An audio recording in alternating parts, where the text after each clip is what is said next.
Guys আসসালামু আলাইকুম। আশা করি সবাই ভালো আছেন। আজকে আমি রান্না করব রুই মাছের ডিম। প্রথমে আমি পর্যাপ্ত পরিমাণ তেল নিয়েছি। তেলটা গরম হয়ে গেলে তারপরে দিয়ে দিলাম 2টা এলাচ। এলাচ দেওয়ার পরে আমি দিয়ে দিলাম পেঁয়াজটা আমি বাদামি কালার হওয়া আগ পর্যন্ত ভেজে নেব। যত পেঁয়াজটা ভাজা হবে ততই খাবারটা টেস্ট হবে। দেখতে পারতেছেন পেঁয়াজটা ভালোভাবে ভেজে নিচ্ছি। এভাবে ভেজে নিতে হবে, বেশি ভাজা যাবে না, তাহলে খেতে মজা লাগবে না। পেঁয়াজটা পুড়ে গেলে খাবারটা তিতা হয়ে যাবে, এমনকি কালারও চেঞ্জ হয়ে যেতে পারে, কালো কালো হয়ে যেতে পারে। যাই হোক, দেখতে পারতেছেন কতটা ভেজে নিয়েছি। এরকম করে আপনারাও ভেজে নেবেন। তারপরে দিয়ে দিলাম আদা রসুন বাটা 2 টেবিল চামচ। তারপরে দিয়ে দিলাম জিরা বাটা 1 টেবিল চামচ। তারপরে একটু ভালোভাবে নেড়েচেড়ে নিচ্ছি। আদা রসুনটা কষিয়ে নিলাম। তারপরে দিয়ে দিলাম 2 চামচ হলুদ ফাঁকি, দিয়ে দিলাম 2 চামচ মরিচ ফাঁকি, দিয়ে দিলাম পরিমাণ মতো লবণ।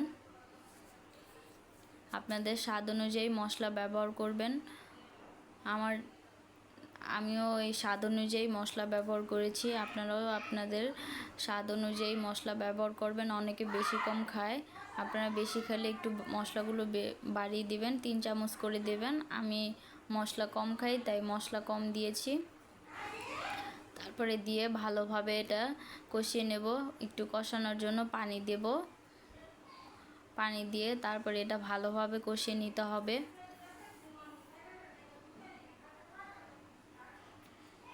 কষানো হয়ে গেলে তারপরে দিয়ে দিব ডিমগুলো।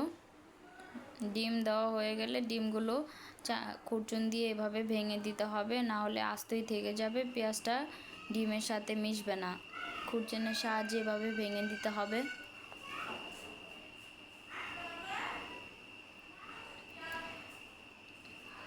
ভেঙে দেওয়া হলে এভাবে ভালোভাবে কষিয়ে নিতে হবে।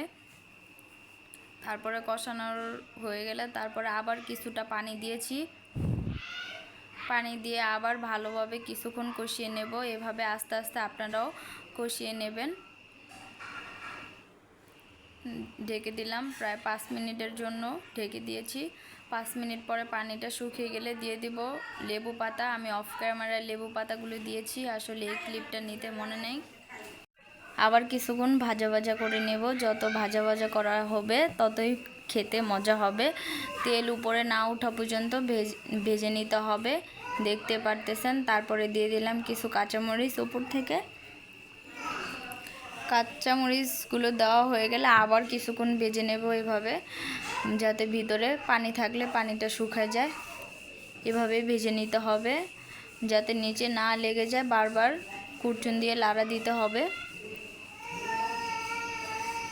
এই যে আমার রান্না কমপ্লিট, ডিম রান্না কমপ্লিট হয়ে গেল।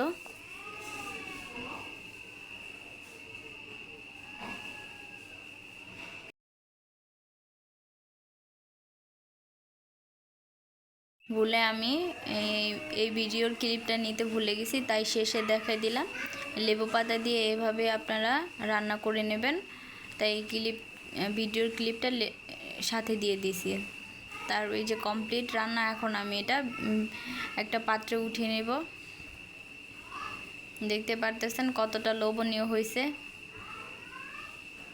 আপনারা চাইলে এভাবে আপনাদের বাচ্চাদের খাওয়াতে পারেন। অনেকেই মাছের ডিম পছন্দ করে না, তবে এভাবে ভুনা করে দিলে বুঝতেই পারবে না, ধরতেই পারবে না এটা কিসের ডিম। হ্যাঁ, ডেকোরেশনের জন্য আমি 3টা লেবু পাতা এভাবে ডিমের ভিতরে দিয়ে দিলাম। অনেকেই মাছ খায় কিন্তু মাছের ডিম খায় না।